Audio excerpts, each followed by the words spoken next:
Hey everybody, welcome to Gray Area, your hub for all things house and techno. I am your host, Austin Miller, and this is our Artist Spotlight series. This episode's guest is at the forefront of the new generation in progressive house. His melodies are immersive. His production is transcendent. His live shows traverse the sonic landscape like none other.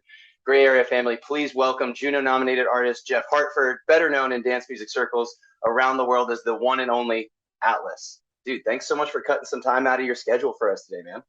Oh, it's going to be a blast. I'm happy to have the conversation. All right, man. So before there were like the award nominations and the international tour dates, there was just a kid with a love for music, I imagine at least. Like, could you tell us about the makeup kind of your musical DNA? Like, what was your first, or how music first made its way into your life? Just a heads up, this could be a long conversation because it goes right back to before I could, speak. It was, my parents, pushing me in a stroller, and at the old Sam the Record Man downtown Toronto, Yeah. I was stroller, and my parents weren't even listening to, what the music was, but I was super into it, and it was the soundtrack for a film called The Big Easy, and that was a bunch of like New Orleans music, right? Okay. Professor Longhair, Dr. John, that kind of deep South, hybrid blues, jazz, piano. And then I'd say that, I was really into, as a kid, obviously there was, kind of signs from it. But the first time I started actually playing music was when my family moved to Michigan when I was 6 years old. It was an old house in an unfinished basement, and the previous occupants or tenants had left like a 120-year-old piano in the basement. My parents aren't musicians; they're not musical, but it was just sort of down there near my Lego, near my hockey stuff. So for me, that's where all my fun stuff went, my toys, Yeah. all of that. So the piano was just like another really fun thing to kind of figure out. And I'd toy around and figure out melodies on the piano that matched what was happening on the radio. I'm going to try to make this kind of quick. When we moved to Ontario after Michigan, my parents thought, you know what, Jeff's liking the piano, and let's try to bring it with us. And so it wouldn't fit down in the basement in our new place in Ontario. And as a result, it had to sort of take a more prominent place in the living room or a front room. Mm-hmm. And because it's such a a big chunky piece of furniture, they wanted to make sure, well, Jeff, are you going to still play it? Are you going to, do you want to take? I thought, oh, for sure. But at that point, I'd been kind of teaching myself, and I was only 9 at the time. But it was just so fun. And yeah, and then that's when I started really diving in, because you learn a little bit on piano, but it's almost like learning a language. Just because you learn the words, it's up to you to decide what you're going to say, what stories you're going to tell. Yeah. And pretty quickly after that, I was, joining bands, buying guitars. My first paid gig ever was actually a jazz club playing trumpet. I had a trumpet teacher. I was a real jazz. Nice. University, I thought, I'm going to be a composer. So after graduating university, I was working at studios in Toronto, and then I was interning and assisting for a big composer in Los Angeles. Mm-hmm. And that was exhilarating, stimulating, kind of tough. There's a lot of social and professional competition out there. Okay. Yeah, I bet.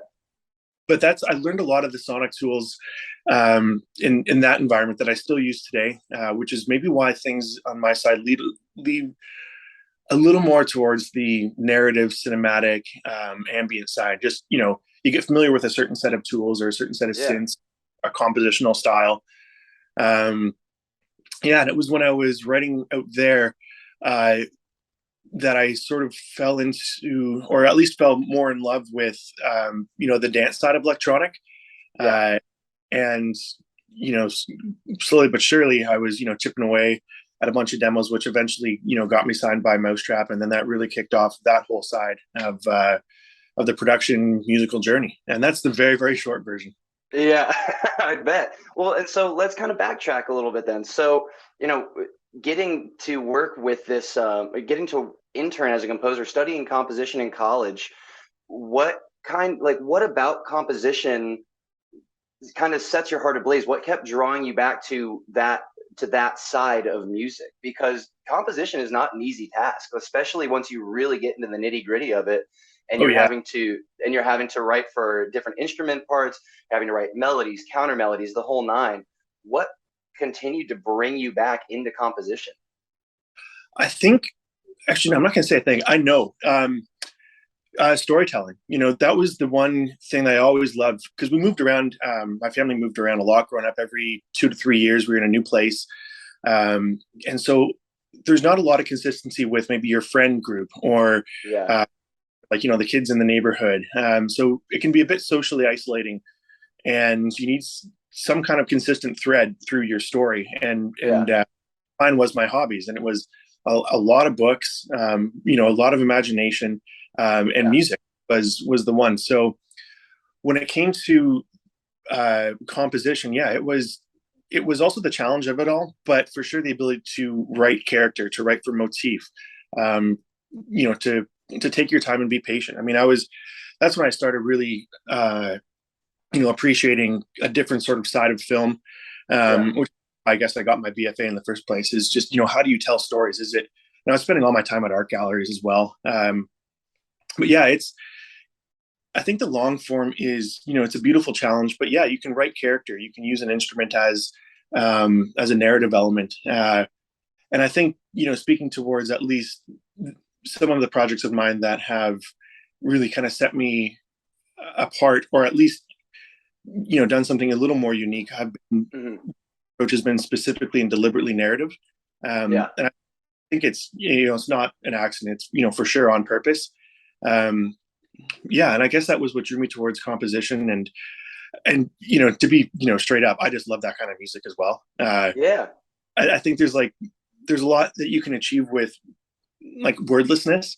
There's very little room for interpretation when a track has a lyric like uh I don't know, like a Taylor Swift, like shake it off. That's pretty obviously about shaking something off, right? Yeah. but Yeah. but then like a big piece like a Wagner piece or a Beethoven, or I was a big Chopin guy because I'm a piano player first. um and you can convey a lot of emotion, but that emotion is going to be interpreted a lot different based on the emotional context of the listener. And Yeah. what's sad to one person might be very something personal, but what sad means to somebody else might be weather inspired. And I think I appreciated being able to take my own story, um, and understand it through all this wordless music. And yeah, it Yeah. was just beautiful. And I wanted to kind of try to give back to the music that meant so much to me and got me through a lot of isolation. Yeah, 100%. Well, and it's one thing that struck me is that when we first started this conversation, you mentioned that your parents weren't particular practitioners of music. They were fans of music, but not practitioners of music. How was that like even just being kind of the lone practitioner in your household? Like, what I imagine it was a very supportive setting, but was it was it kind of this brave new world of like exploration for you, like, or were there other people, other friends in your areas that you found this camaraderie with through musical expression? I for sure tried to find interesting groups. Like even as soon as like grade six, we were, um, me and my friends, we had convinced the teachers to let us play a little, a grade six version of a punk show in our school, right? Because we were all Nice. Nice. drums and guitars, and we're listening to stuff like Suicide Machines and all like the early kind of like 80s, Yeah. 90s, little grungy, but we were also like always at the skate park too, and that those kind of subcultures can bring with them their own kind of musical cultures as well, right? Yeah. So it was a lot that, but yeah, they were largely supportive, if not completely understanding. It's just it's a language as much as anything else. I mean, everybody out there has a favorite song or a favorite artist, regardless of their familiarity with an instrument or kind of how to compose. Just like everyone has a favorite food, regardless of if they can cook or not, right? Yeah. And it was I was very, very busy, and I still am very busy in a lot of different areas of life. And I was always trying to be top of the class, and yeah, I played a ton of sports. So I think for them, everything I did was full throttle, Yeah.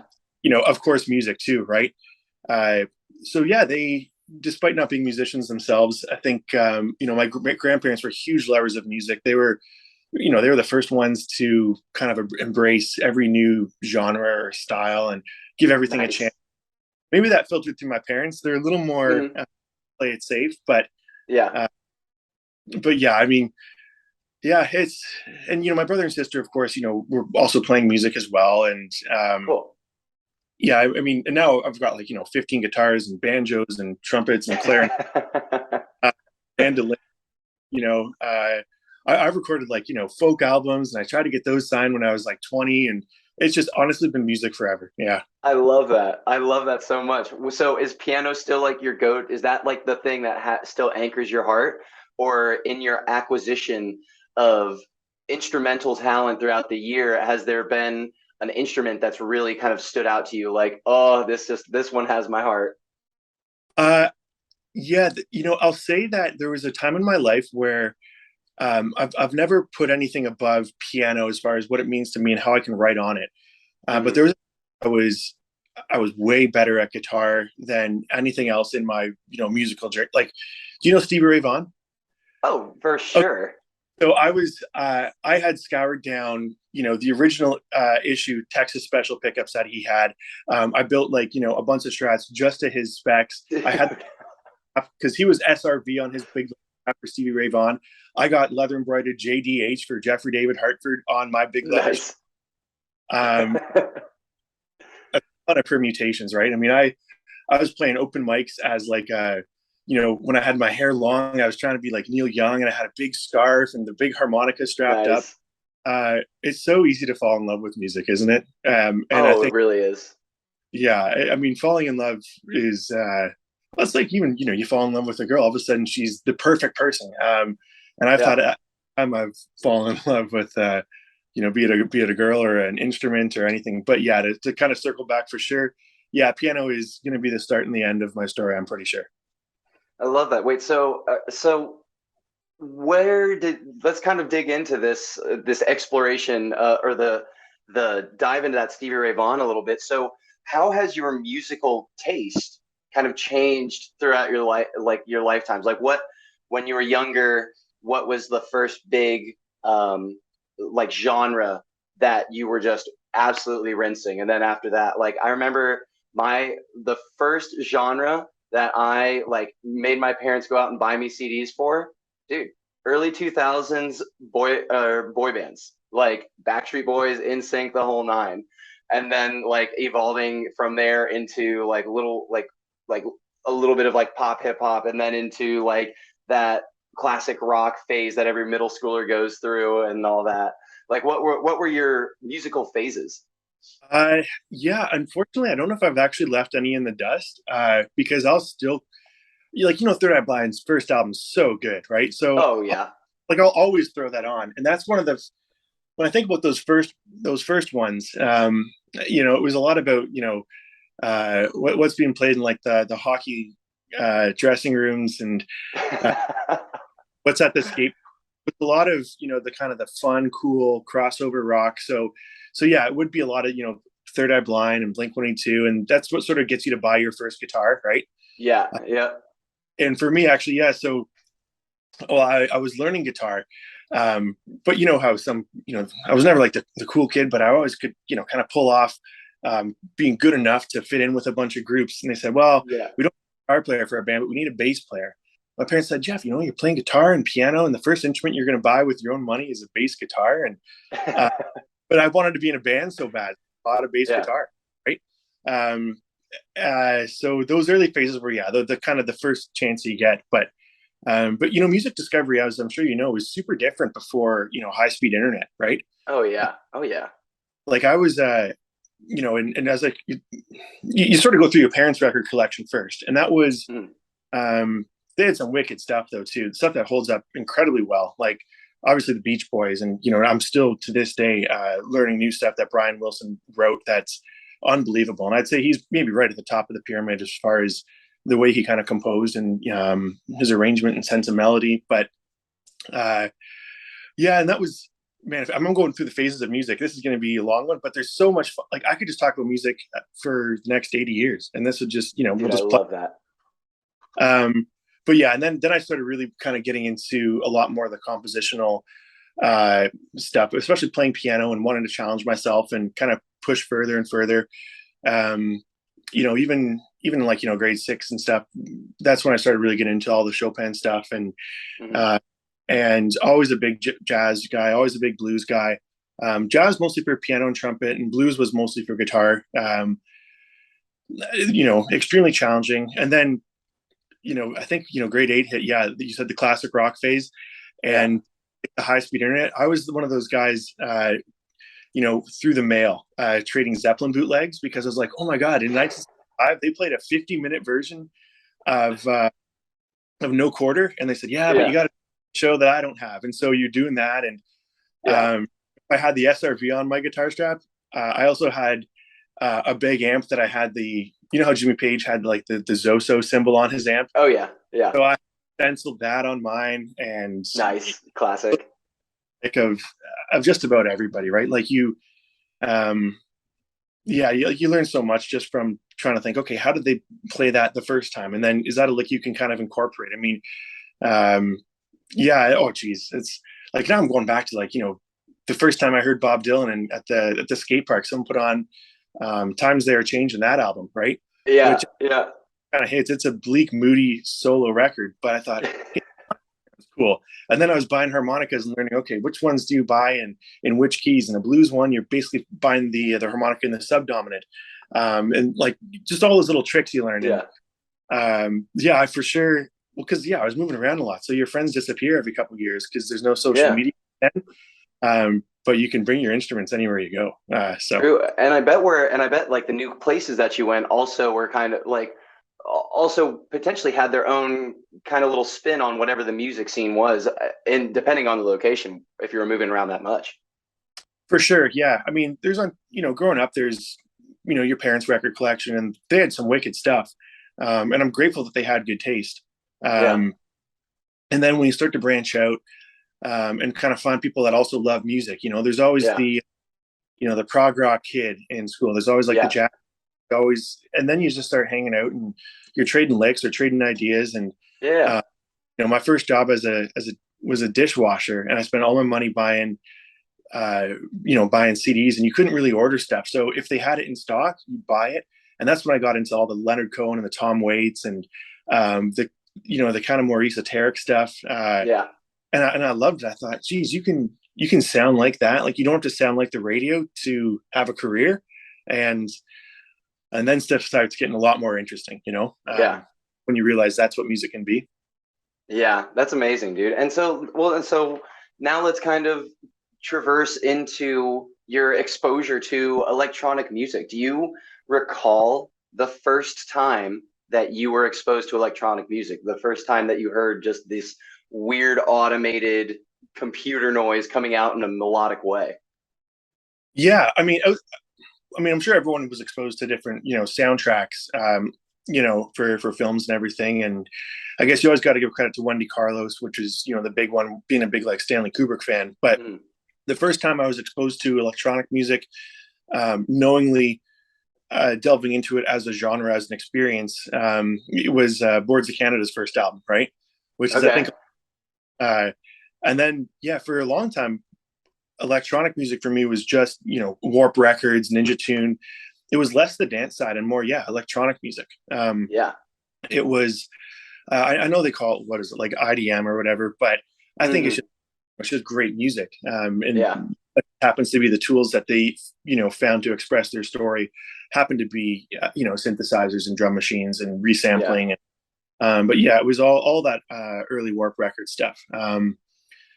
And it was for a long time, that was all the electronic music I was into. I'd never, kind of a shy kid, never went out, never, maybe it wasn't that I didn't even get invited to anything that was kind of, cooler. And then after a break, I did a whole, backpacking thing. And that's when you go to the places in Berlin that only open at 4 a.m. And I thought, man, and I'd never even had the guts to dance with a girl, probably, like, let alone alone.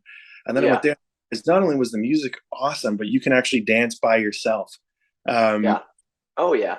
And that's a very before, like, you are someone before and after. You kind of come to that realization when you realize you can self, and the music's going to sound that all encompassing. Then you think, can I try to do something like that? I love that. Yeah, dude, when that first time that you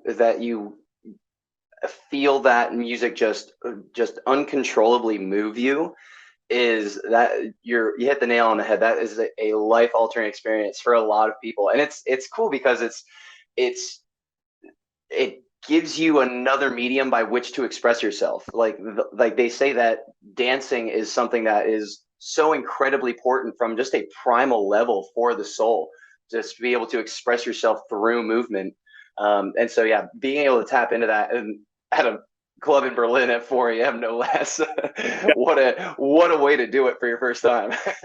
Oh yeah, and then like in Amsterdam, and then you get the whole trance thing, and then we were in France for a bit, and I was just doing the whole thing by myself. I was in a long relationship, and I thought I gotta try doing things that I don't even know if I'm gonna like, but I just gotta Yeah, see.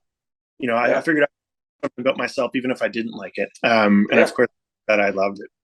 Yeah, dude. Well, and it's funny you say that, like, because nothing will inspire growth in you like a breakup or like heartbreak will. That is some of the most powerful and transformative catalyst for growth within a person, and being able to explore that, and feel like and have music as a central point during that growth is a phenomenal way to go through it.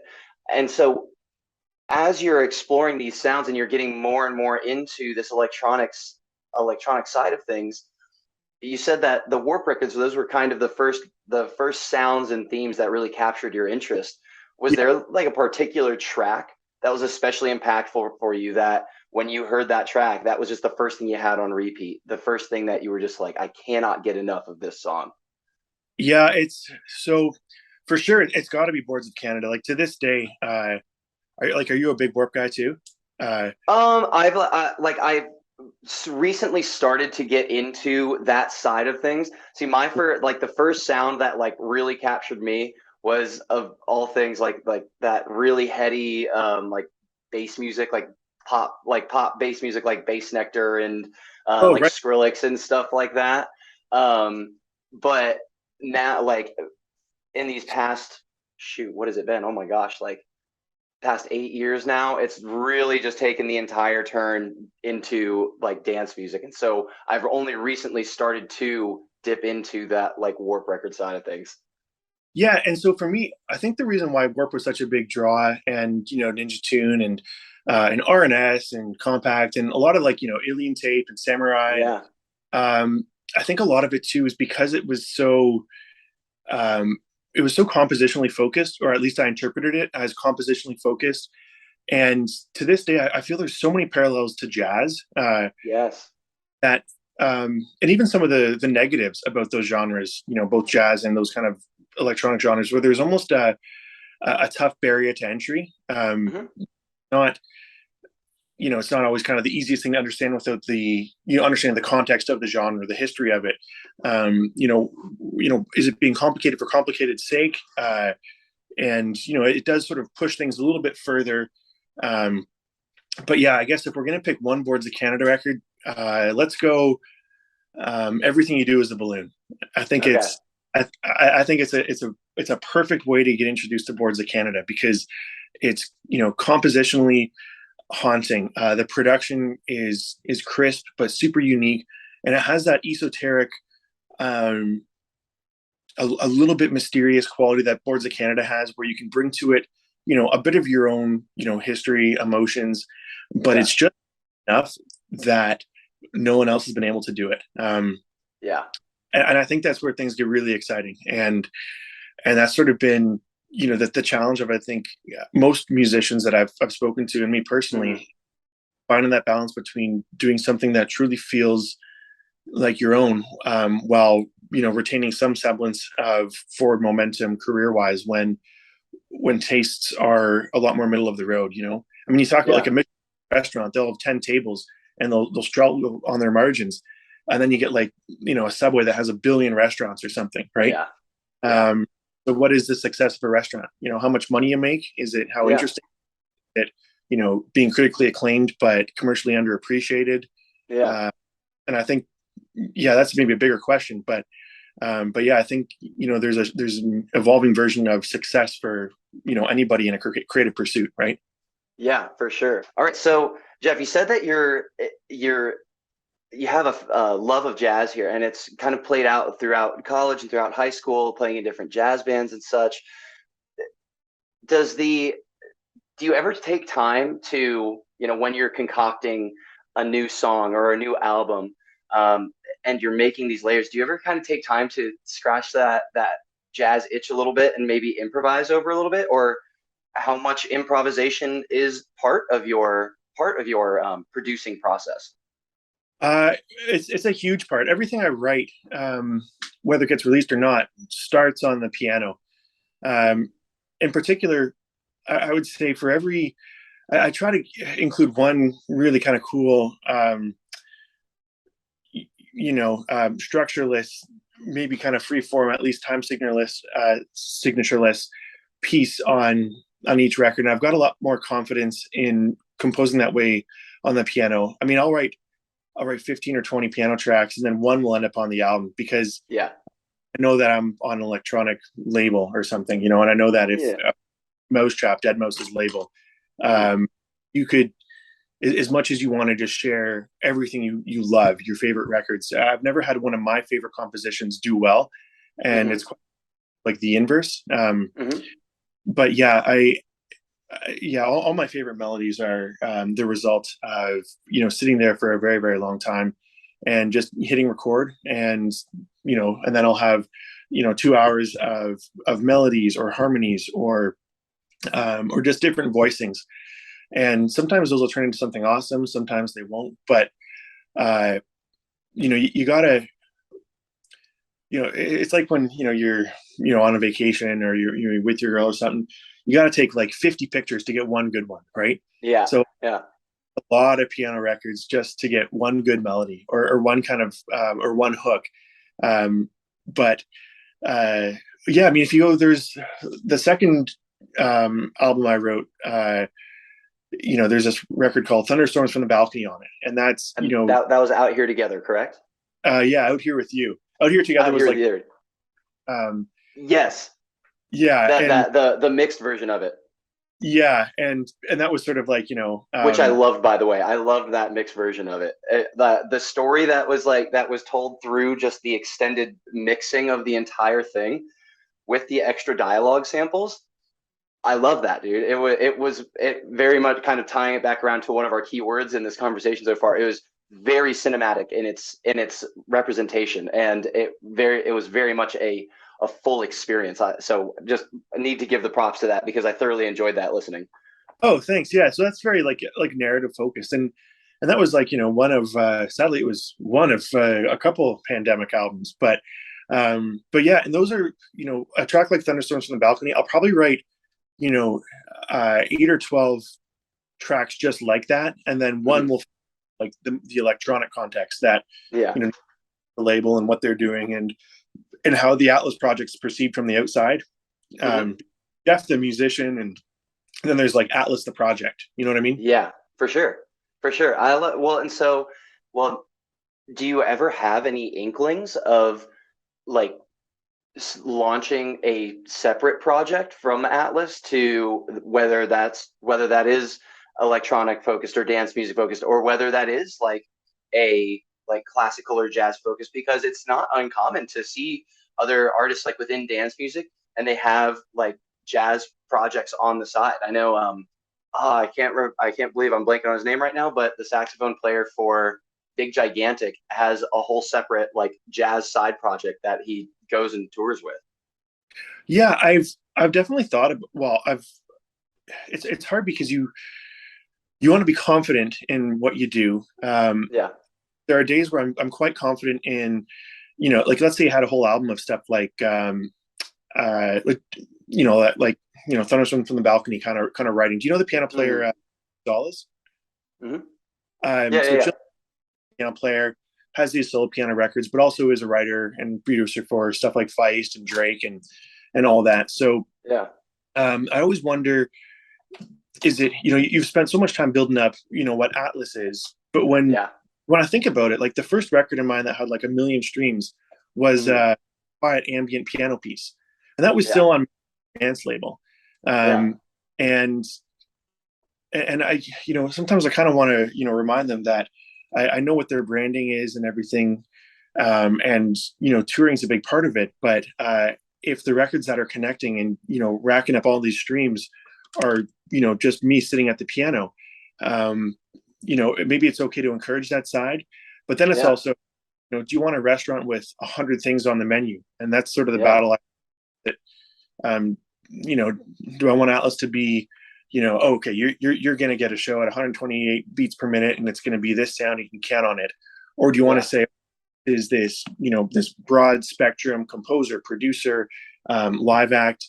And yeah, that's sort of the trick with a lot of the records I write across a lot of genres, because there are times where I'll be only recording folk guitar all week, and I know Yeah. it's out as Atlas and it probably won't come out ever, but it's an itch I gotta scratch. And as a Yeah. musician, you just learn so much by recording and composing and writing all these different styles. And yeah, so maybe there's going to be licks or voicings, or moods, or chord progressions that are maybe less danceable, but still electronic, and their influences are they're acoustic, or they're 50 years old or something, and they Yeah. happen to build through, I guess, what the version of the label that Atlas is to them. Yeah.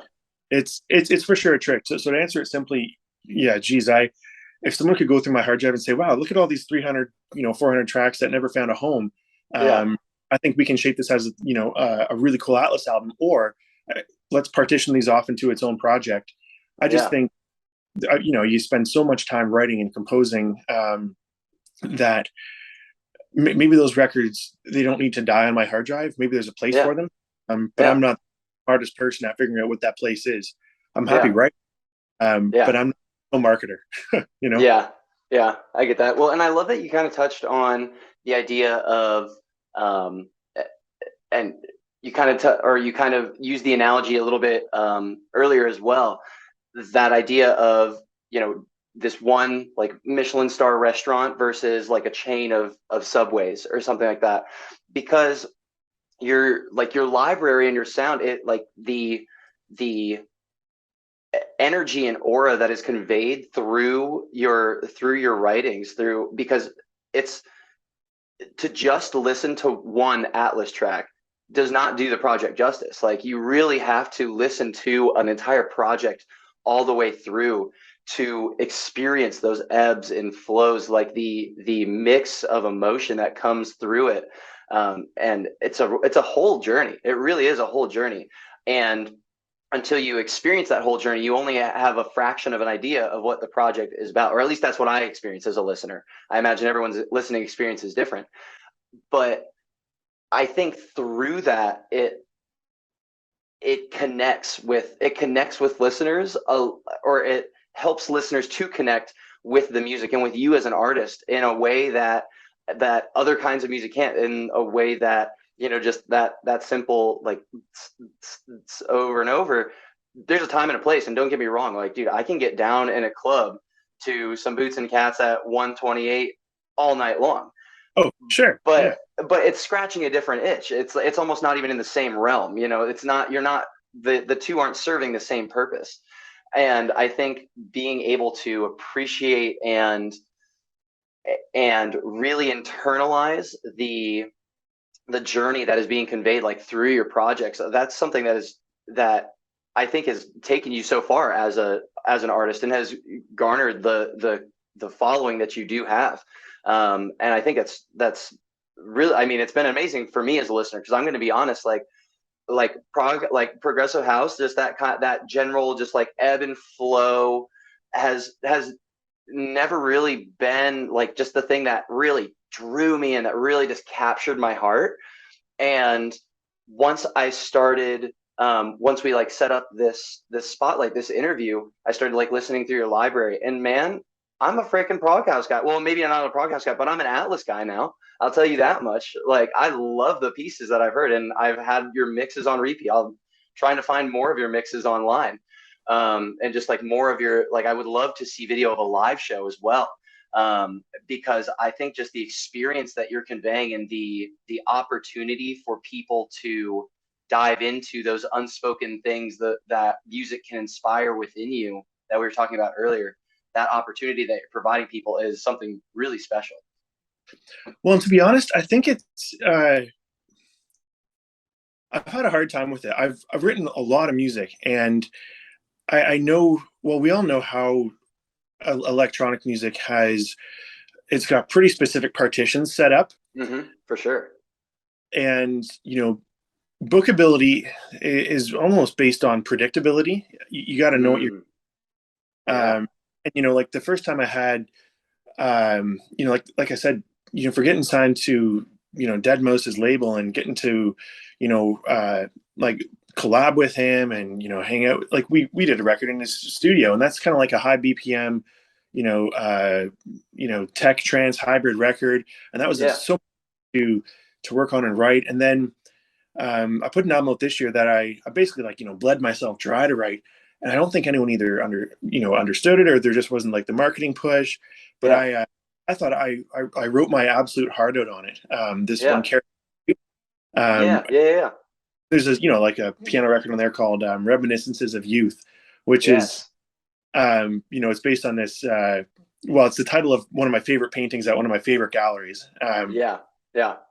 But it's how do you sell that on a dance label? And that is for sure tricks and that I've not really nailed or understood. I mean, to kind of refer to the food analogy again, you could be a pizza restaurant, right? And you could say, let's try sushi on the menu. You could have the best sushi ever. People aren't going there for sushi, so they don't order it. The sushi chef thinks, people aren't buying it, and the restaurant, owner thinks, hey, we gave you a shot. People aren't into it. But it matters so much. I think, and it's not just my own record; it's everybody's records. The context, matters a ton. But it's not that you think, okay, I'm looking for a house record. This guy puts out house records, and then you on Spotify, there's 20 of them or whatever, right? Like even on my Spotify, what is it like the most popular? I think, obviously I'm glad that music has connected with so many people, but there are a lot of times where I feel that's not truly representative of me as an artist or a person. And then maybe that's another question. Am I worried about representing myself as an artist or as a person? And are those things loud? Because I once a record does well, should I write 5 versions of that record? Which I never do. Right? I just start a new project. And we all know the success of a lot of artists who have found one record really hits, and then they just write 10 of those over the next 5 years, and they can tour enough to retire. So I've had that battle a lot. Coming from a kind of more introspective compositional focus even before getting signed and being more of a piano jazz working for a composer lifestyle, always being motivated by the writing side. Is it really exciting as touring is. I feel like that's the reward for a good record. I feel like the challenge for me is still producing and composing something that I feel is worthy of releasing. And a lot of times stuff I don't like comes out because a label wants to sign it or something, and you guy that says no, so you say yes, and then you realize the optics of who you are suddenly out of your control. No, I get that. Well, and I feel like it's something that a fair number of artists run into at some point, as far as this idea of what is the authentic expression of my sound, or what is the authentic expression of me as an artist, like you were just saying, not just as Atlas, but as me as an artist and me as a person. Because I feel like in my limited experience and knowledge, that the being able to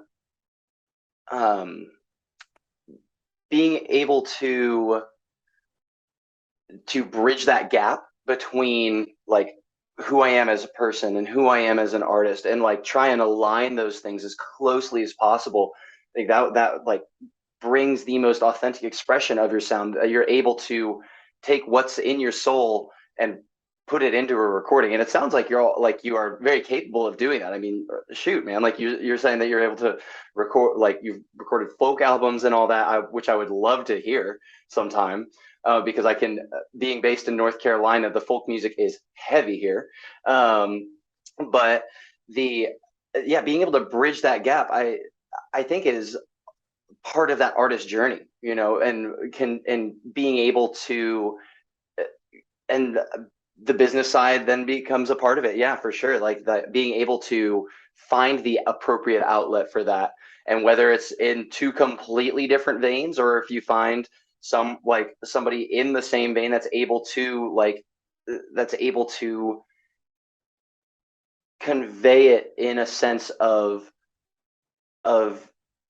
from a place of appreciation that is digestible to everybody. Because if you think about it, what's something that's so incredible about dance music is the feeling that it inspires, is these unspoken things, whether it's something like that you would have in a Berlin club at 4 a.m.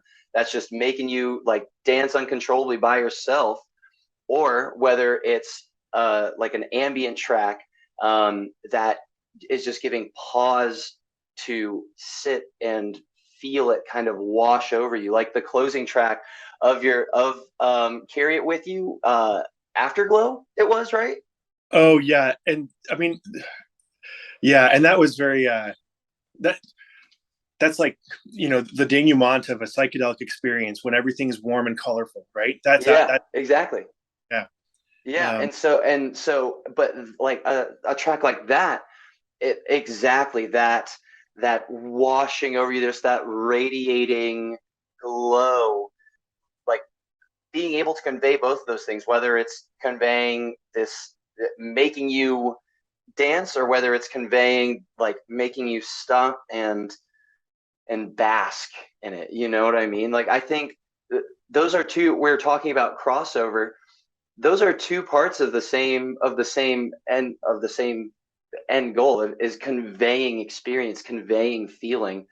And so I think being able to just track down an or convey to an audience that, look, these are part of the same thing, like we are just conveying feeling, conveying emotion here, and appreciating the ability to convey those things. Yeah. You would think that would be, I mean, it's easier said than done, obviously. It's very easy to romanticize these ideas and these concepts, and I know Well, that the business side of that definitely has to come in, and there's a little naivete on my part for that, but that's just where I think it would come from.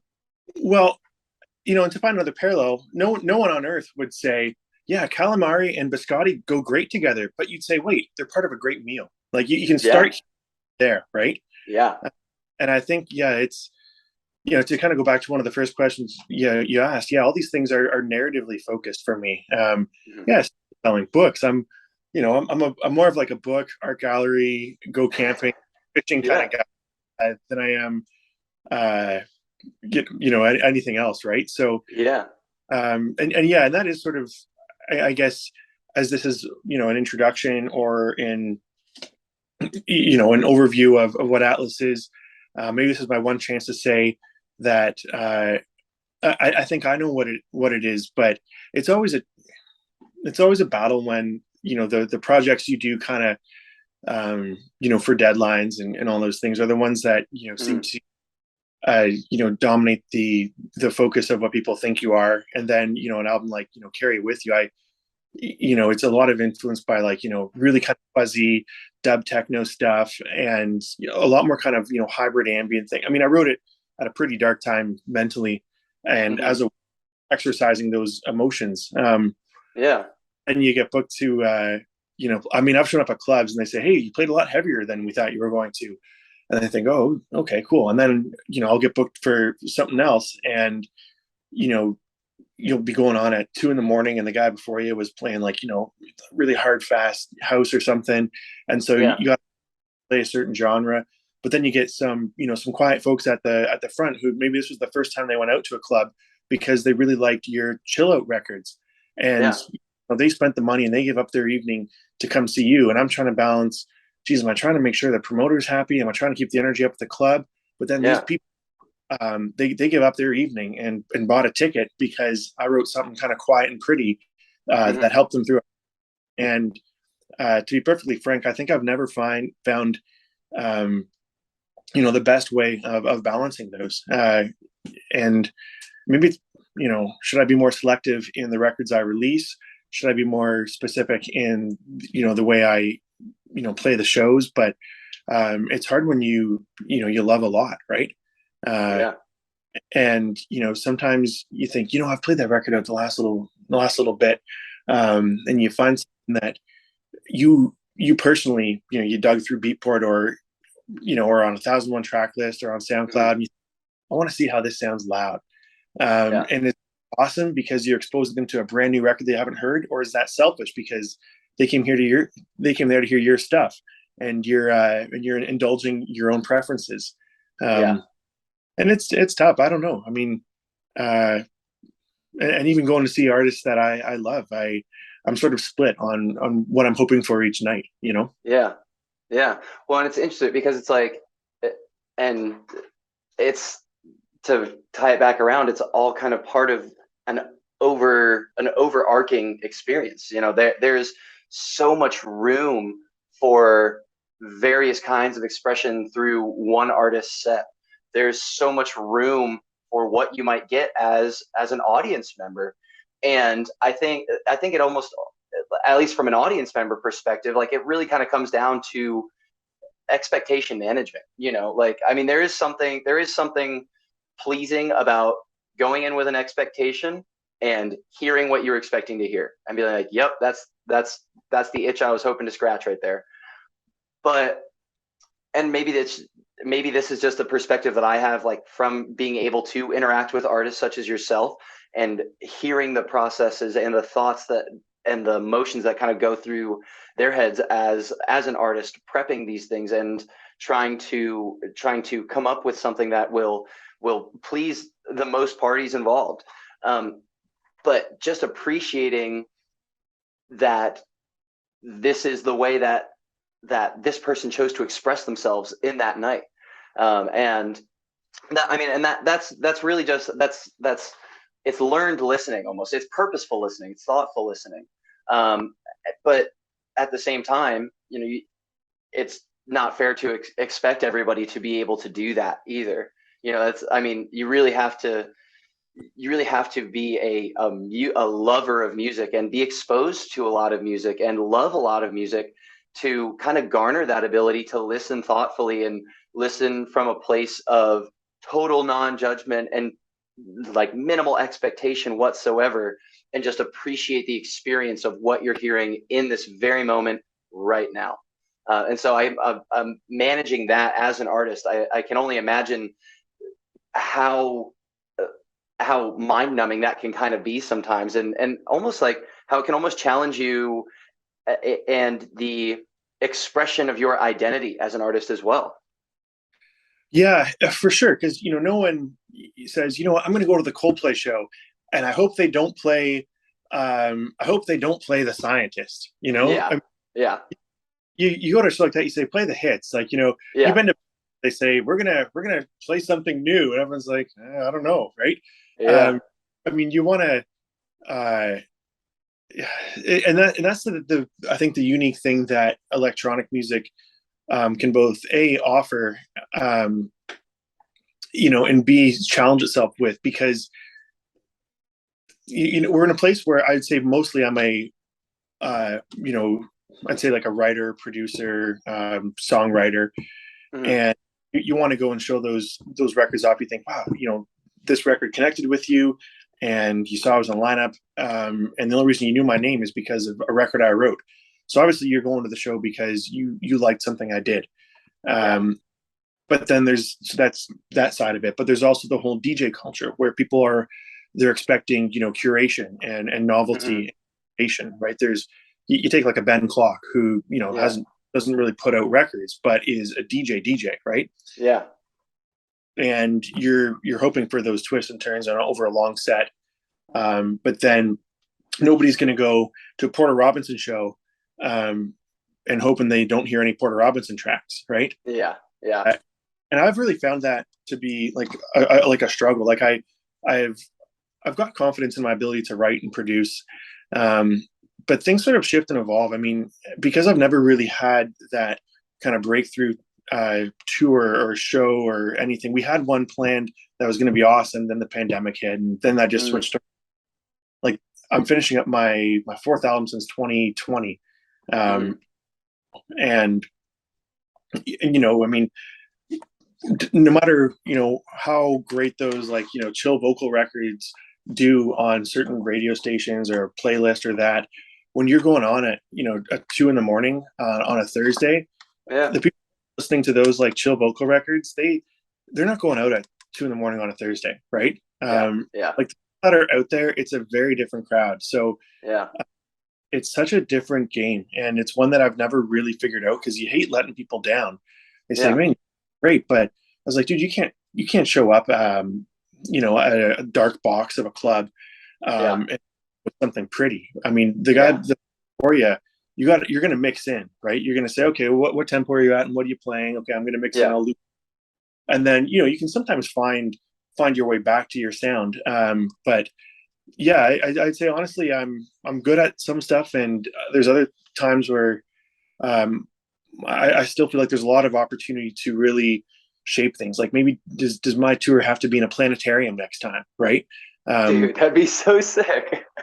Yeah, and it's those kind of questions. It's what is the best context for your music? I mean, it's like if you want to, I could be a DJ and I could tell you, man, I want to hear this record, I want to hear that record, and I'm going to play those out, and I'll find what key mine are in, and I can mix in records every 2 or 3. But if you want the whole ATLAS experience, maybe it needs moments that are more introspective and cinematic, and you do want the all-encompassing 3D atmospheric visuals that only a planetarium can provide, right? Like if I'm going to go full cinematic, is that the way to do it?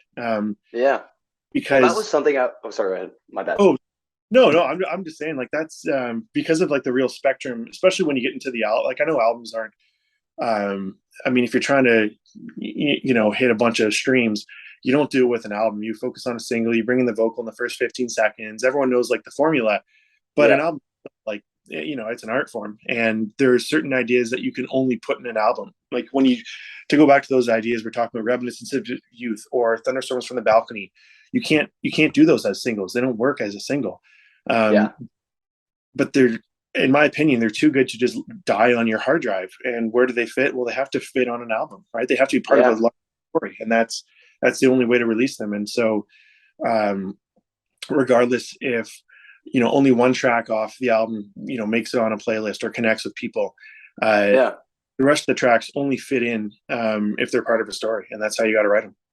Yeah, well, and I love that, like, even your thought process is kind of gearing towards, okay, well, what is the best way to represent myself and my art live? Because that was something I was curious about asking you. Like when I was kind of digging for this interview, I was looking for some videos of some like live shows, and didn't come across too many. But I was wondering if you had any thoughts of kind of deep diving into the creation of this highly immersive live experience, like even with, I mean, shoot, as a composer, even like with maybe some live orchestra or anything like that. Like, what is the most, like, if you had all of the money and resources and the perfect space at your disposal, what do you think would be the most perfect, authentic representation of your sound and your experience? Yeah, that's a great question, and I've always thought, and I mean, this is such a maybe bizarre reference, and I know they don't even do their shows anymore because of how hard it is to present it. And I'm not sure I would even do it that way, but maybe the only way to explain it is some halfway between. Have you seen the way Niels Fromm performs? Yeah, actually, yeah. So either it'd be halfway between what Niels Fromm does and what Spangel does. Okay. I was not expecting to hear Spangel, but okay. Oh, I mean, Spawn is so cool, right? Like, Yeah. so it'd have to be that. It's like, there's times when you're going to be, you'll be standing up, but you won't be dancing. You're letting stuff wash over you. And I mean, especially since you said you're into like a lot of the bass music, I think there's a reason Used why. to be, not so much anymore, but that's what got me into it. That's what got me into EDM, yeah, or dance music in general. Well, when talking about sets, there's a reason Yeah, why, like a techno set can be 5 hours, whereas like a bass set rarely goes over an hour because it's quite fatiguing as a set, yeah, right? yeah, And I think the focus, and I guess we'll call it the thesis of the yeah, performance, works shorter. Um, and yeah, I guess the dream setup obviously would be, massive stage, and I don't have to try to impress a lot of times you get booked and I still feel like I'm, even though they're not, I feel like everyone's with their arms crossed, waiting to be impressed. And so I'm mm, thinking, do I play my stuff? And it's not going to go super hard. Do I play something that's going to really just like really rock the walls? yeah, And you can be very, as much fun as you can have up there. You can be very self-conscious of every decision you make.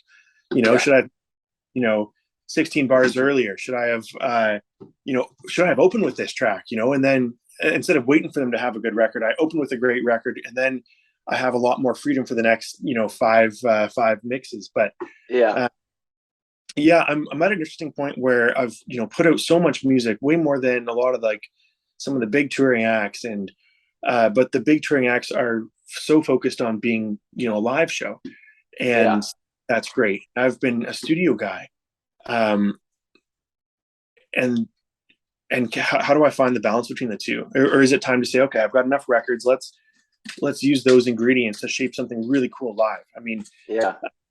take the melody from this one and the hook from this one and the percussion from that one, and then when you go and see the show, if it's going to be 90 minutes, are you getting elements of 100 of my tracks over that 90 Yeah. minutes, instead of just saying, okay, what do you do in, like, normally do in 90 minutes? Let's say sometimes you do 20 tracks or something, right? Yeah. um, but yeah, I think, yeah, the dream show would obviously be everyone loves everything I do, and it's beautiful, like going to a movie or something, right? Yeah. There's character, there's narrative, there's a beginning, a middle, and an end. Yeah. And I don't have all the answers, right? Very much 2001: A Space Odyssey. It'll get you feeling like your Yeah. imagination muscle has been scratched, but you wonder, what did that part mean, and what was that all about, right? Yeah. Uh, like, I just straight up don't have the budget, man. Like, I wait for Yeah. something to fail, otherwise I'm rice and lentils, right? So Yeah. I get it. I get it. I relate to that on a spiritual level, my guy. that's the reality of it too. And like my manager, all his acts are like, Fisher and Chris Lake and the big touring house acts, right? Yeah. Were patient with me writing my pretty little melodies. So Yeah. and it means a lot actually when they have, when they believe in me, because they believed in a lot of acts that have done, wicked stages, basically the biggest stages you can do. And they don't tell me what not to write. I could Yeah. give, an ambient loop, and they say, wow, we love it. I could give them something that has, like, a vocal, and it's, very 3-minute progressive house going to be on a playlist, and they go, oh, we Yeah. love that. So yeah, they've been very supportive, but I also know that we'd all love it if I wasn't so worried about, oh, how am I going to pay for this bill next month, and if Yeah. that's through, or if that's through making records a little safer or what. Those are tough decisions, but like, I Yeah. don't want to be a musician, right? Yeah. Well, dude, I mean, and it's funny because that's almost like that's almost the price that comes with a pursuit of passion, with really doing something that you love.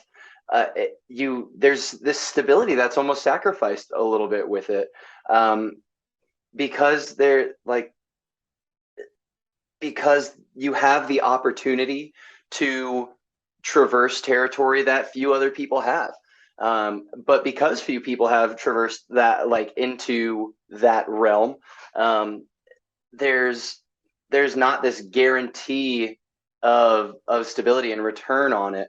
But at the same time, I I'm confident in saying that that's part of what, like, brings us back to passionate pursuits. It's like once you get a taste of the reward and the fulfillment that can come from taking something from your heart, just the time and the sweat and the tears that you pour into something, and seeing a final product or a final result play out in a positive manner, there's almost no going back. You like the idea of doing anything but that all of a sudden just is stale, and it just keeps pulling you back in for more. And I mean, but kind of touching back around to, your label is, as you said, like patient with you as you're producing pretty melodies, dude. I think there's still there is such a huge, there is still such a demand for that. I mean, take Porter Robinson, for example. Dude, pretty melodies, all especially in recent years, has been like some of his go-to work, and like some really just clean piano piano tracks have been some of the best thing, or some of the most well-received work that he's done. And so I think you're well on that track, and I think you're garnering that following, and I think it's gonna freaking play out for you, man. I think there's gonna be some beautiful things that happen. And I'm excited to see it play out for you and coming down the line. I'm going to be looking for you to like come through North Carolina so I can come see a show now. Oh, dude, yeah, find me a trail. We'll run the day before, and we'll do the show, and we'll celebrate after, eh? Yes, dude, that would be a bomb time. Oh my gosh, that'd be great. Okay, so we're gonna continue with some other questions here. Like I love that we're just chatting here, but we have more questions that I got to ask. Yeah. You kind of touched on, learning lessons from each album. Can you kind of give us some insight into where you were at and kind of what you were hoping to convey with each of your albums? Sure. So Lavender God was my very first album, but I didn't have enough money to have like a good computer, so I had to almost map everything out by hand because I could only have one, one synth channel open in Ableton at a time. Yeah, yeah. Print to audio, dump it into an audio channel, and then have to write the next thing. So you can't be, into the project 40 channels, be like, you know what? Oh, geez, I wish I could change, the voicing on this synth, or I've already printed audio, deleted the synth, so that I could have the resources to now bring in a piano line or something. Yeah. So for whatever reason, that project ended up feeling a lot more collage based. I would have to go back and find old demos, resample those, pitch them down, pitch them up, because that's all my computer could handle. It couldn't handle actually having one open at a time. Yeah. And I loved the process of that. It was super interesting, really challenging, really frustrating. The computer was dying. I couldn't even open YouTube because opening a video would crash the computer. So yeah, most of it was kind of mapped out by hand and just basically resampling a bunch of my old demos, and doing it quite collage based. I personally don't listen to a lot of those albums anymore. So then the next one was, what was it? Oh yeah, then the pandemic hit, and I wrote Out Here with You, because it was a pretty bleak and brutal time, especially in Canada, specific lockdowns, and I had to cancel a tour. Basically going to give me the chance to pay off bills and buy my girl all these things, and all put on hold.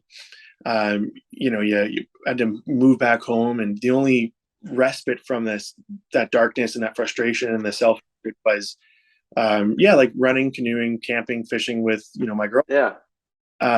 So I kind of wrote all these kind of chill, ambient, pretty simple records, and some of them into this thing called Out Here With You, because at the time I had owed all those albums to finish my Mousetrap contract.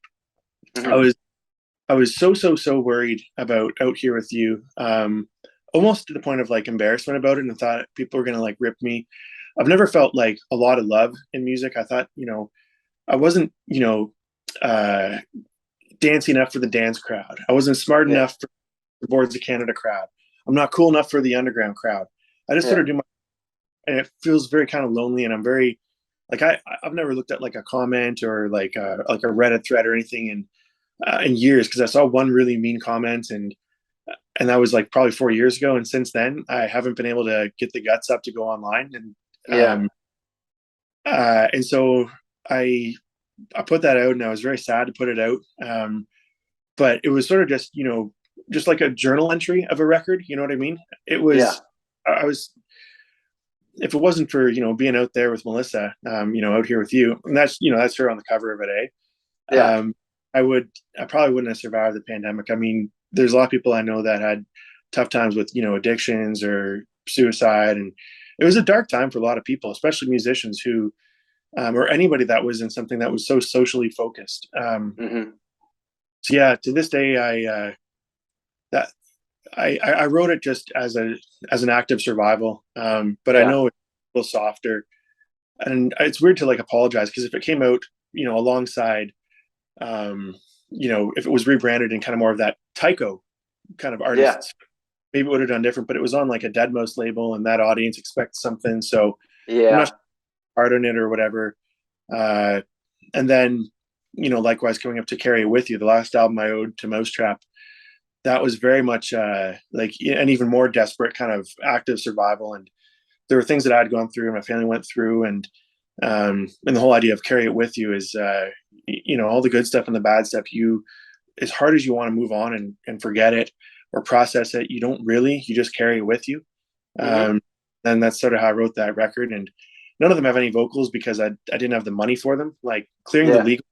legals for Lavender God, which wasn't even that many vocals, but that Yeah. basically, I probably made like $2 off the whole album, because I spent all the money trying to Wow. clear the vocals on the record and the mastering, Yeah.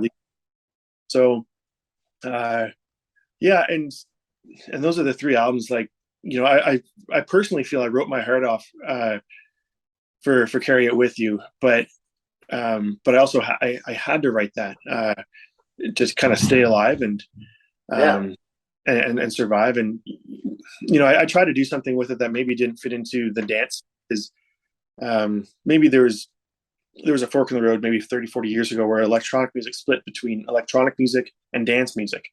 um Okay. Yeah. and I think that's always something that I've tried to kind of battle is, well, I'm not a DJ, I'm not a dance artist, but I'm not really a composer or producer. And where does the music really fit in, right? It's Yeah. um and I'm still working on that, to be honest. Yeah.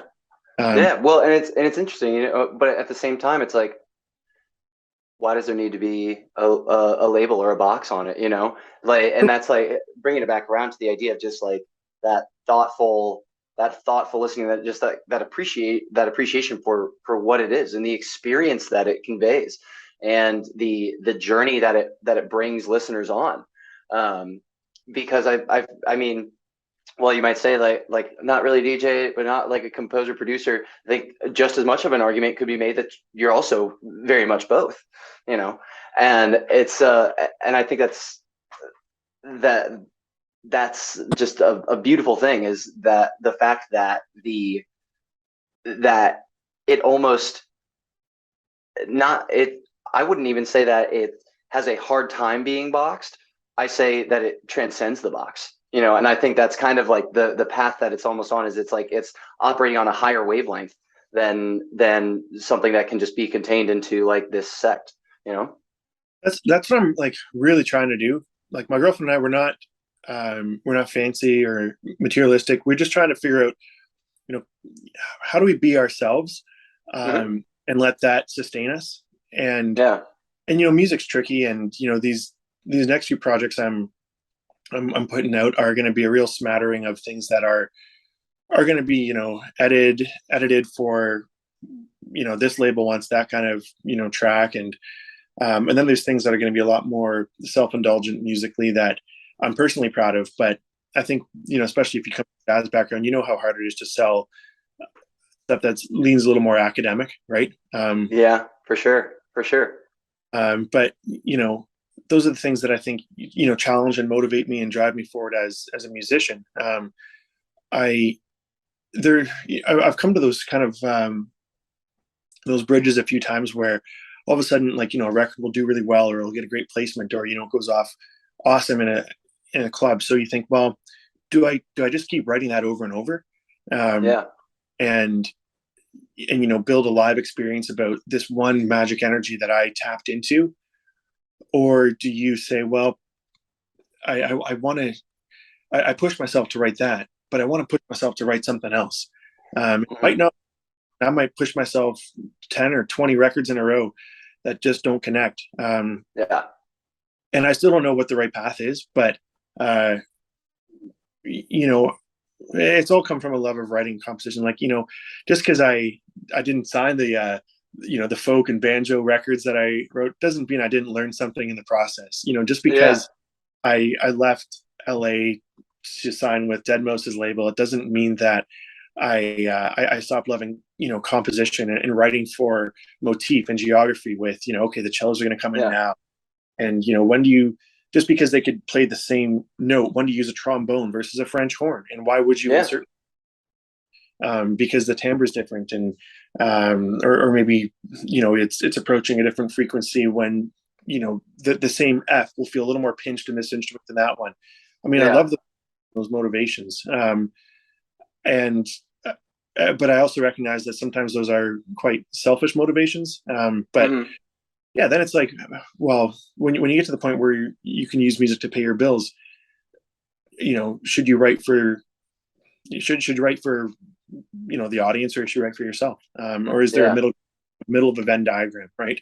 And I think Yeah. there are satisfy both people that like my music and me, the writer of it. So Yeah, for sure. And now kind of like go touching into that professional side a little bit. And how did can you kind of dig into the process of when your narrative kind of started to switch from from fan to professional, kind of, especially as somebody who is kind of already well on their way to a different kind of career in music for composition.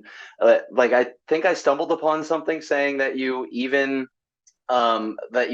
composed like a Lord of the Rings esque thing for a oh, barbecue sauce commercial. that was at the first I was working at after you, and I said, I really want to do this. I want to be I want to be a composer, and that's I got my Bachelor of Fine Arts and all that, and I got hired at a studio, more as like an engineer, but they knew I wanted to be a composer, and they would throw me a couple pitches for these companies and big advertising, right? So, Yeah. uh, and of course, I loved that, and it was really fun to learn and sit there, and that's what kind of led me to Los Angeles, and working with that Yeah. composer on kind of super big projects, and learning a ton. Yeah. um, but I think I was specifically focused on that career path, and I knew what it was. It's Yeah. you're engineer or assistant composer, and then you're writing a few more cues, even though the main composer is getting the credit on that movie or that TV show. And then maybe you get your own project, or you get additional music by in the credits. And I knew Hmm. the work up in LA with the composer route was going to be. But that was the time sort of when Deadmau5 was sort of setting a new standard on what, not just the writing, but the sonic fidelity of what he was pulling off. Okay. And I, unless I can get a demo signed for his label, that was my bar. Yeah. If they records, then I'll switch. Then I'll Yeah. really electronic music, or pardon me, the dance side of electronic music. Otherwise, Yeah. there's so many challenges in composition and orchestral scoring that was I was going to pick. Fortunately, Deadmau5 and his team did sign me, and he was the reason why that I was really excited to switch to the dance side. And so I was opening for him for free. I was meeting him. We ended up touring together. Went to his wedding. We ATV'd together. We put out Oh records. shit, We dude, like, you guys are homies. you're like, oh, I was at his house for a party like a week ago, and the story sort of evolved, and I thought, okay, well, geez, like that, I never thought I would get to that point. Um, but I still have a lot of life left. So what else am I going to write? Like, how am I going to? Yeah. um, it's one thing to, in music, learn the tools and the production to to get that to that stage where, okay, you can get signed, you can play some shows. That's super hard, but you can get there without really sounding any different. You can just be one more good act they can throw on a playlist or on a lineup or something. I thought, okay, what do you do after that? Well, you got to find your own voice. You got to sound a little bit like yourself. That's a lot of so then you if it's melodically or compositionally, or if it's certain structures, or I never did it on the branding side. I was always thinking everything has to start and end with how I write. Yeah. And then a voice, but then it's, even if you get fortunate enough to find a voice, what are you going to say with that voice? And that's what I've I guess mostly working on now. And I know what I care about. I know what I love. I know what motivates the writing, but is that coming across properly? Yeah. I guess that's what I'm working on now.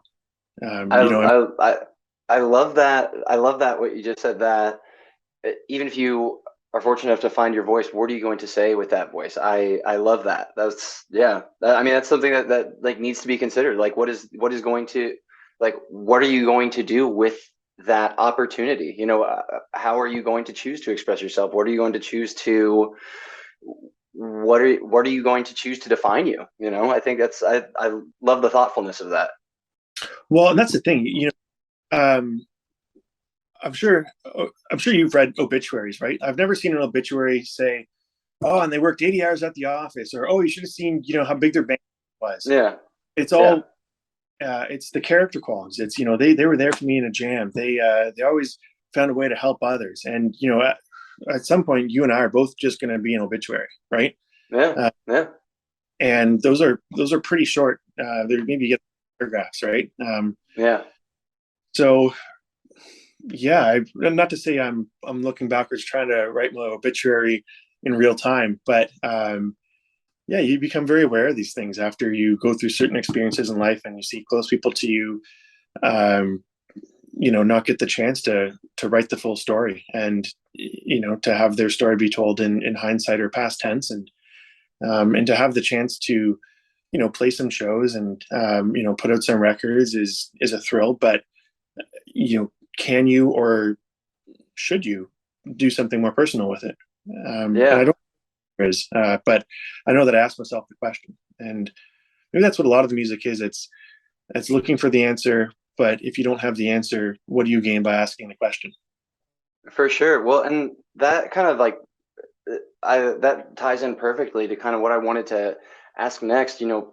With the music that you've written, whether it's been released or not, or whether it's sitting on your hard drive, it sounds like there's this common thread across a lot of it, that just how much of yourself you pour into it, how much emotion goes into it, how much just past experience goes into it. Does it ever get difficult to pour that much of yourself into your writing process? Like, does it ever kind of trudge up things that you like might be navigating at the time, or like, does it provide a catharsis, or does it make navigating those things difficult sometimes? Yeah, and a lot of times you don't actually want to do it, but you have to. You think, well, I don't want to walk down to Home Depot and try to find a job. So if I deliver this album, I get paid for it. But I don't want to write something shitty and have people hate me for it. But the stuff that I think means a lot to me would mean going through emotions that I'm not excited to revisit. And yeah, it for sure can be. And it's tricky, especially like in dance music, where it's almost about it has to be about the event, the emotion, and the energy, and what it feels like live. But also, when I learned that, okay, well, a lot of the records that are going to connect with people aren't necessarily the ones that are going to go off at the club, and that's a really tricky balance to figure out too, because like I said, I've never figured out how to really translate the best of what I think I write into something that is exciting live while being almost a little more easily digestible. But yeah, a lot of my stuff,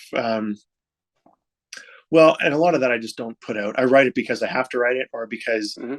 you know, what do I love to listen to? And, there's something I want to hear, but I can't find anyone doing it. I'm going to write it just so I can listen to it on my own time.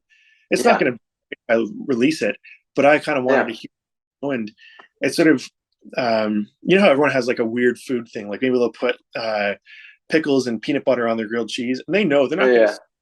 at a dinner party. That's what they do in private. So I have Yeah. music I make for myself in private because I Yeah. want to hear no one else is making it. Yeah. Um, Once in a blue moon, those records will come out, and once in an even rare blue moon, people will like them. But uh, yeah, it's Well, ongoing.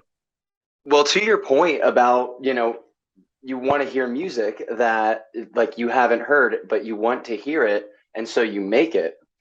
And sometimes, like maybe sometimes it sees the light of day, and even on rarer occasions, it really hits. Just to kind of reference another artist, Fatboy Slim. Yeah, Dude, that's how he got into writing his songs, and his library was because he was playing out, and the sounds that he wanted to put into his performance didn't exist, and so he was like, well, I'm gonna make them, and he ended up just pioneering this big beat movement. Who knows, dude, you might be on the cutting edge of a new renaissance.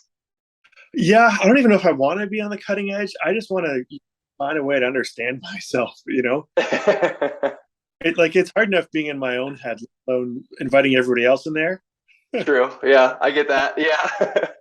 Yeah, but I mean the forthcoming projects are super interesting, and I know my manager really let me do my own thing for my own personal reasons with carry it with you, and a lot of stuff is now it's going to be I'll call them more digestible vocal records. We have this album coming out that I've written and produced the whole thing, and all 13 of the records on the album are the vocals are with this English folk singer. So we thought, oh, it's gonna be like Max Cooper meets Coldplay or something like that, right?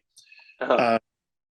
Uh, and it's a really cool album, but um, and then that same label they were saying, do you have any piano work? I said, geez, all I do is piano work, and I'll tell you some of the records I referenced, and then I'll give you some of my stuff from like my Dropbox. Like, oh, now I Yeah. get what about like the kind of more modal, like the modal jazz or the like the Chili Gonzalez piano stuff, and Yeah. uh, but yeah, it's I mean, you got to be self satisfied a little bit. I mean, it takes you can't completely hate all your work if you're going to put it out there for the public, right? Yeah. You got to have a bit of confidence if you're going to be in music, or even Yeah. if you're in pole vaulting, if you don't know you're going to make it, you got to try, you know? Yeah. And Yeah. it's like True.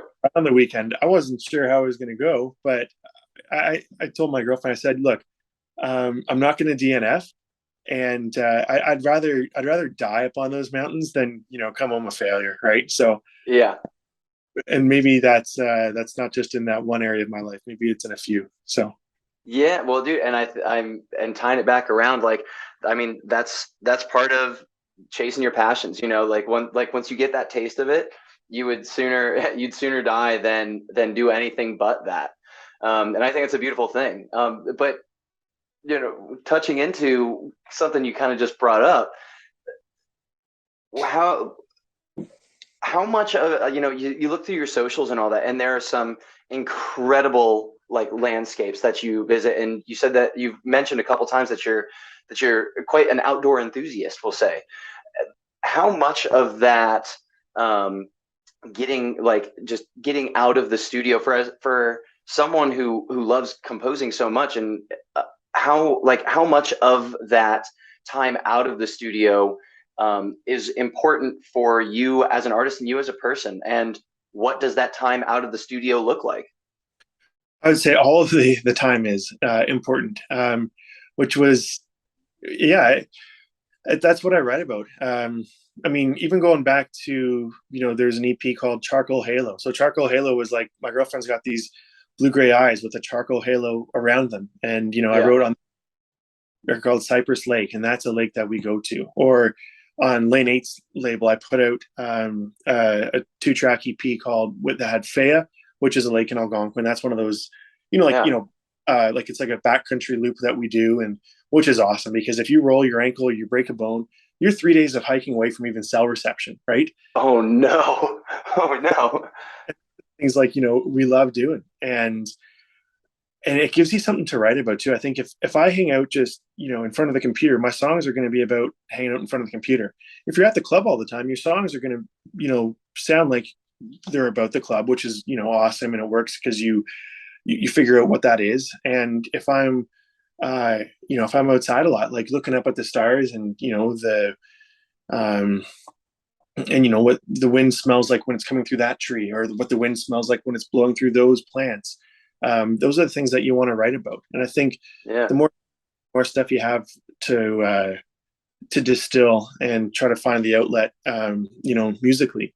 And sometimes those outlets are going to be important because you have to process an emotion, things like when I some things are pretty on the nose, like that thunderstorms from the balcony. It's my old apartment in Toronto. Unless if it was the morning, we'd have our, coffees and watch the thunderstorms just wash everybody out on the lake. Cause we just were sitting,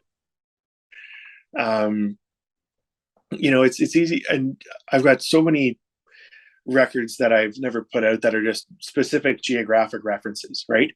Yeah. And because I can't think of anything else that's had such an impact on me. I mean, tracks like, I was sort of surprised when a track like Further gets like, 10 million streams, because Further was, for me, it's about running, right? It's, if I'm not going to be, sponsored or going to the Olympics, okay, but running is that outlet for me. Well, there are two things you can do. You can either go faster or you can go further. I said, I'm going to go further, right? And what am I going to do myself when everything hurts? But and after a 100-mile marathon or ultra marathon, everything hurts. Yeah. Oh, and it for sure does. And as much as I love every day to be easy and chill, everything good I've learned about myself has been through really hard stuff, right? So yeah, dude, growth never occurs without stimulus. Whether you're working out, you're not going to get stronger if you're not stimulating muscle systems, and you're going to come out a little bit sore from that. Same thing can be said from an emotional sense, or from a mental stance, or from an artistic sense. Like, rarely do we ever find growth on the other side of comfort, and so being able to embrace that discomfort and remove labels of good and bad, or comfortable and uncomfortable, but embracing that stimulus as a necessary part of growth, I think really helps to reshape the relationship with that and embrace those uncomfortable things, and ultimately, ideally, look forward to those uncomfortable things, like, oh, this is an opportunity for me to grow. I'm so excited for this. And I think that can be a really beautiful thing for just the human experience. Yeah. And, sometimes I feel a bit guilty that, like I don't do a lot of social media, and I could do for sure a better job of, the whole marketing side. But I think, man, I've written so much stuff. Right. And they're not these separate boxes of my life. I think it's all one person. It's all one story. And, I'm so far fortunate that it's all been able to work together, and that, I can go and I can do long runs. And, it's, one thing that was great for my girlfriend and I is, when I think one of the first or second times we did camping, like winter camping, pardon me, it was -40, and -40 is really, it's so -40 feels like, it's like, when you're sick, you're like, oh, it's brutal. And then when you feel healthy, it's hard to remember how bad feeling sick is. It's hard to how different -40 is from -20. But it's very different. Yikes, I bet. Yeah.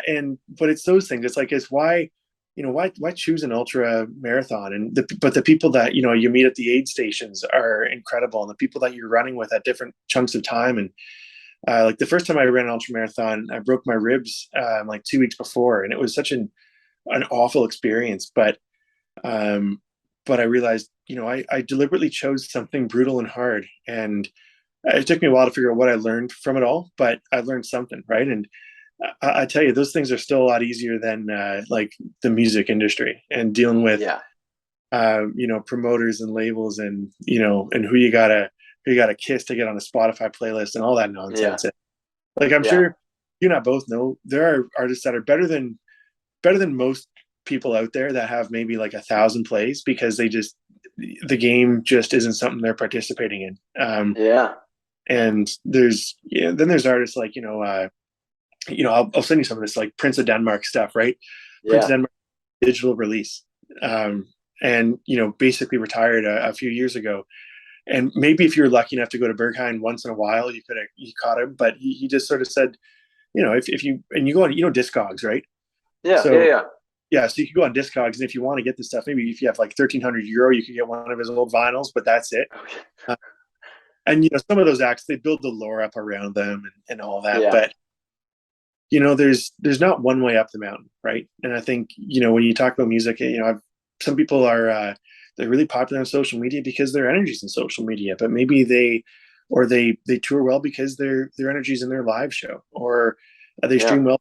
Focus is on the streaming thing, um, and then there's people that they'll build sound libraries, and there's some who will just get their stuff synced in commercials or on a movie trailer. And from the outside, those are all a successful musician. And Yeah.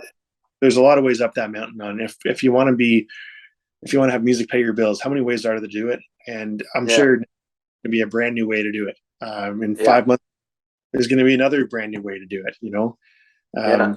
The only human thing is that one way or another, no one wants to go without music. So Yeah. No, 100%. And now, when you look back at where you started and how you've gotten to this point and everything in between, what do you feel? Where, what do you feel just when you think about your relationship with music up to this point, from listening to those old records that one with your parents up in Canada, all the way to this conversation now? What do you feel when you think about your relationship with music? I I feel like perpetually it's always been the first rung of the ladder. I mean, from learning the first chord on guitar, you think, oh, there's so much more to go. And the first time you record something, you think, oh, that kind of sucks. There's so much further to go. The first time, a stranger messages you and says, this record helped me through a hard time. I think that's amazing, but there's still so much further to go. Yeah. I think I think it's really kicked my butt in a lot of ways. You realize like there's always, just like running there, I'll never be the fastest. I'll probably never go the furthest. But I'm way ahead of where I started. Yeah. Love So that. And now, and where do you, and kind of where do you hope to go from here with music? What do you hope that you and music kind of blossom towards? there was a time when I thought, I want to be, the Canadian John Hopkins, or the Canadian, whatever version of that or that. But maybe that's, tying your story to somebody else too much. Maybe it's don't try to find the parallels. Don't try to be the next this or the next that. Be the first you. Mhm. Um, Yeah. that so the Junos are in Canada, like our version of the it's the top of the mountain for our music industry in Canada, right? Yeah. So the first nomination was incredible, kind of it validated and justified what I was doing to a lot of people in my life who are a lot more business, corporate world focused, especially Yeah. parents. The second nomination reminded me that, okay, it wasn't a fluke. This is something that you've done, and keep pushing. But I obviously there's like dream shows, and you want to play this venue or this festival, but you don't want to get there by accident, and you want to get there because you earned it, and you want to be able to. Yeah, so I obviously I'd love to buy my girl a ring and afford to have a family, and And if I'm going to do that through music, I got to work a lot harder, and I've got to write a lot more stuff. Yeah. And I want the music to be when I'm gone. And if you can't have a conversation with me, how are you going to get to know me? How's my story going to be told? And can Yeah. it be music? And that's Yeah. you know, live wild and write honest. I love that. I love that. Live wild, right now, dude. That's gonna be the opening of this write up is going to be live wild and right honest. That's gonna be the opening remark right there. That's good. That's it.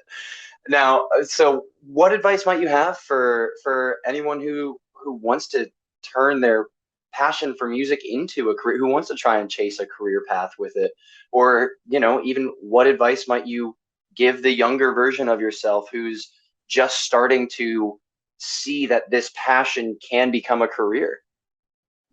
Um, and okay, just in case it does cut out, I'm going to grab a charger real quick. Do But it. I I don't think I would actually talk to my younger self, because at this stage I'd probably tell him to turn back. It's been really Okay. hard. It's tough on you. And for anyone that's thinking of going into music, I'd say, unless if you can see yourself being happy doing anything else, do that. Yeah. And if you can't, are you okay with it being way harder than you think, and not Yeah. hard to think, not hard to endure, criticism and the rejection, but it's hard. Like you, there's no real concept of mentorship as much as you like it, because it's not like a hockey team where the veteran's going to help this player and you're going to play on the same line. You can only listen to one song at a time. Yeah. If they do my song, they're not listening to somebody else's. If they listen to somebody else's, they're not listening to yours. And there's a lot of amazing music out there, but it's unfortunately competitive for something that should Hmm. just be. Well, for me, it's about storytelling, it's emotion, it's journal writing, it's narrative, it's cinematic, it's imagination. I mean, if I could write books, I'd be writing books. This is my version of storytelling, right? Yeah. But yeah, for advice, it's tough. I'd say, yeah, you have to be okay uh, with the hurt, and if Hmm. you're that, you're gonna learn a lot. But Yeah. it's not. Worse artists are going to leapfrog you and be rich. Better artists are going to, suffer and disappear, and you're going to feel guilty um, for doing better than them, because there's amazing music that deserves a way bigger platform, and there's a lot of safe stuff that that maybe they should share their space with different records, but I'm super biased towards the stuff I like anyways. Yeah. It's it's not a fun industry. It's not a fair industry. Um, and the rewards that you think are going to feel good um, aren't the ones that truly mean something. It's you'll get Yeah. a message that was you know, on the edge of a really bad decision, and reached out to you or connected with something you wrote that maybe you wrote when you were on the edge of a really bad decision. And that Yeah. feels then, people chanting one more song at the end of a set. As good as that Yeah. feels, it's the human stuff that is the hardest, and it's the human stuff that's the best. So we got one more thing for you. All right, this is going to be a speed round, okay? So we're just Sure. going to it's going to be a bunch of this or that questions. Cool. And there will be a couple in there that will make you think just a little bit, but for the most part, it's just going to be a pretty rapid fire thing, okay? Right on, dude. All right, cool. So first one, house or techno? Techno. Techno, all right. Club or warehouse? Club. All right. Rave or festival? Oh, rave. Easy. All right. Digital or analog? Analog. Analog, all right. Dream performance spot? The Allen Gardens in Toronto. All right, cool. Dream collaboration? Ooh, I wouldn't want to succumb any of my dream artists to me. So let's go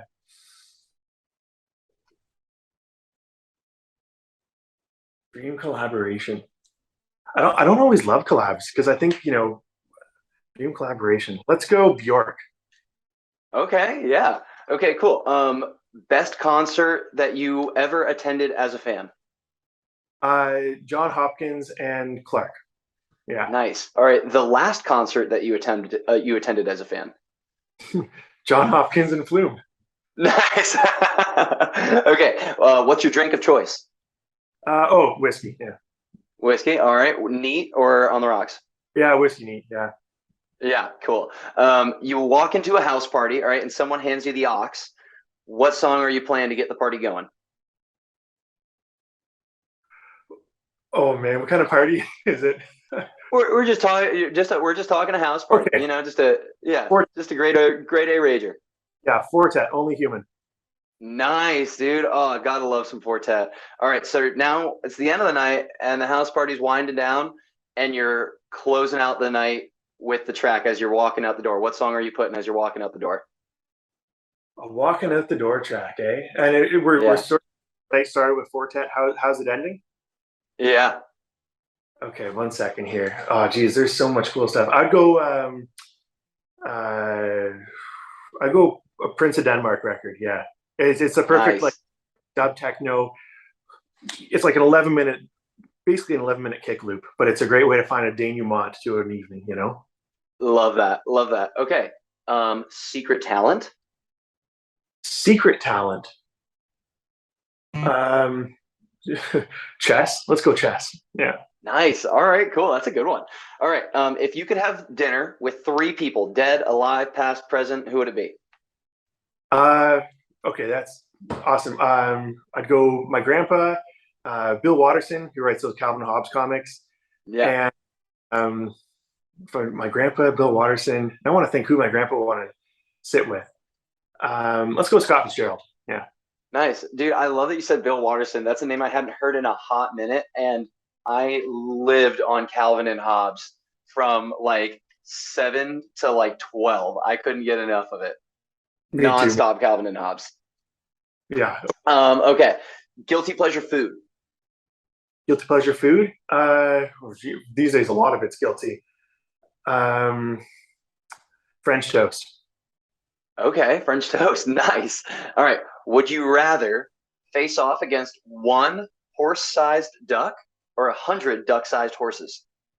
What do you mean face off? Like in a game or? Um, we're gonna say a battle for survival here. Like that, like those things are coming after you. What are you Oh, gonna have the best chance of surviving against? probably the small stuff because I figure they can't get to my eyes, right? Because of course can't climb a leg. So I'm just thinking True. like a giant duck, man, that could like peck me, right? True. And I imagine like the smaller ones, you have the endurance from your ultra marathons that you could probably through power of attrition outrun them. Oh yeah, or I would feel to be honest, I'd feel super bad like beating up an animal, but Oh, true. Yeah, but very but much. the I totally get that. other We option. we do not condone animal cruelty here at Gray Area. Need to make Oh, that clear. question. So I'll go like a bunch of small animals versus one massive animal. Let's do that. Okay, cool. All right. What is an area in which you hope to grow? I self acceptance. Self acceptance. That's a really solid one. I love that. Yeah, I think that's something that's just a life journey. I think that's a nonstop thing that everyone works on all the time. Yeah. What is something that you're proud of yourself for? I guess like the ultras. Yeah. Heck yeah. All right. Don't get Last right? one before oh, sorry, go ahead. Oh, just because there's no help in the music industry. I always wonder, oh, did like a manager go to bat for you? Were you just lucky that that track hit at that time, or even with like there's every area else in my life. I wonder, and not even wonder, but I'm sure I had help. But I was the only person putting my foot in front of my other foot on those races, eh? So Yeah. Cool. Love that. Yeah, there's something very raw and very unfiltered, and like there's nothing to hide behind out there. Just like you said, it is you putting one foot in front of the other, regardless of the conditions. And certainly the backcountry does not care who you are or what you've done or what you ate that morning or what you're doing afterwards. But it's going to give you everything it's got as long as you give it everything it's got. I love it. Yeah. Yeah. All right. And last one. Before I die, I want to blank.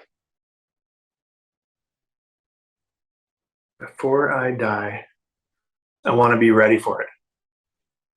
Heck yeah. All right, dude. I love that.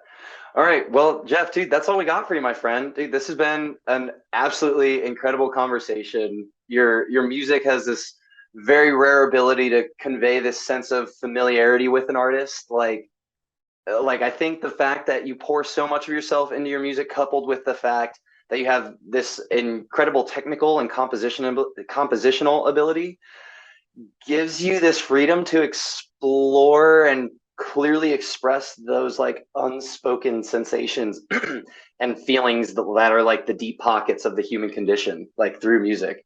And I think it's really special. And I think being able to do that is really special. I think a lot of people, really connect with it, man. And so to actually get to have the conversation with the person behind that has really been a blessing. So I really appreciate you cutting out some time for us today, man. Oh, I've had just a blast having the conversation, and yeah, thanks for taking your time as well and the thoughtful questions that led to really great conversation. And if you have my email, email me. I'll send you a bunch of those records of mine that might not be release appropriate, but feel a little more compositionally honest or something. For sure. Well, dude, like we'll exchange info once we hop off the recording. Sound good? Perfect. Yeah. Love that. All right. Well, Gray Area family, that's it for this episode of our Artist Spotlight series. This has been Jeff Hartford, the one and only Atlas. We'll catch you next time, everybody. And remember, peace, love, and dance.